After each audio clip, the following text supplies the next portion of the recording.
कागजों में खाक होती सरकारी योजनाएं। महीनों से आवेदन की फाइलें धूल के गुबार से झांकती नजर आती हैं, लेकिन केवल 3 दिन में ही लाभ भी मिल जाता है, क्योंकि वो इसके लिए रिश्वत देते हैं। भले ही उन्हें जमीन पर कुछ करना ही ना हो, लेकिन 3 दिनों में ही किसी को बैंक ऋण का लाभ मिल जाना, वो भी सरकारी योजना का किसी चमत्कार से कम नहीं। आइए इस चमत्कार के पीछे के राज का पर्दाफाश करते हैं और समझते हैं कि किस तरह लाल फीताशाही सरकारी मंशा के विरुद्ध कार्य करती है और युवा का शोषण करती है। उत्तर प्रदेश सरकार द्वारा शुरू की गई मुख्यमंत्री युवा उद्यमी विकास अभियान, इस तरह की योजनाएं जो है युवाओं के लिए रोजगार सृजन और आत्मनिर्भरता की दिशा में एक सराहनीय पहल कही जा सकती है। योजना के तहत 5 लाख रुपए तक का ब्याज मुक्त और गारंटी मुक्त ऋण, 10% मार्जिन मनी अनुदान और डिजिटल लेन देन पर सब्सिडी जैसी आकर्षक सुविधाएं प्रस्तावित हैं। लेकिन जमीनी स्तर पर इनका क्रियान्वयन किस हद तक अपंग है, यह एक अलग ही सच्चाई बयां करता है।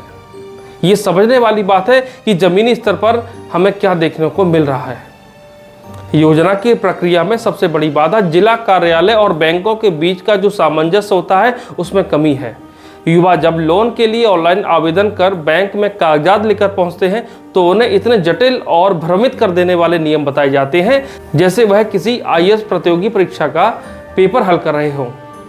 एक और बड़ा विरोधाभास यह देखने को मिलता है कि योजना में स्पष्ट रूप से बिना गारंटी लोन देने की बात कही जाती है, लेकिन बैंक कर्मी इसके उलट घर के किसी अन्य सदस्य की गारंटी मांगते हैं, वह भी आधार और पैन कार्ड सहित। यह सरकारी गाइडलाइंस की खुलेआम अनदेखी है।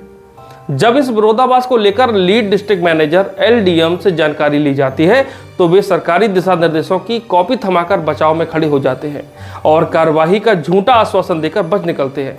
लेकिन जब बैंक मैनेजर से सवाल किया जाता है, तो वे ऊपर से आदेश है यह कहकर मामले को रफा दफा करने की कोशिश करते हैं और काफी हद तक ऐसा करने में सफल भी हो जाते हैं, क्योंकि उनके ऊपर एलडीएम का और एलडीएम के ऊपर उनके जोनल मैनेजर का आशीर्वाद होता है। वास्तविकता यह है साहब, योजना का लाभ पात्र युवाओं तक नहीं पहुंच पा रहा है। बैंक अपने स्तर पर स्कीम के तहत फॉर्म तो भरवा देते हैं, लेकिन लोन प्रक्रिया को इतना जटिल बना देते हैं कि अधिकांश युवा या तो थककर पीछे हट जाते हैं या फिर रिश्वत और दलालों के चक्कर में फंस जाते हैं। वहीं दूसरी ओर बैंक रिकॉर्ड में टारगेट को पूरा दिखा दिया जाता है, जिससे प्रशासन को सब कुछ सफल सा प्रतीत होता है। मुख्यमंत्री युवा उद्यमी विकास योजना की मंशा जितनी उज्जवल है, उसका क्रियान्वयन उतना ही धुंधला है। अगर सरकार वाकई में युवाओं को आत्मनिर्भर बनाना चाहती है, तो उसे नीति और जमीनी अमल के बीच की खाई को पाटना होगा।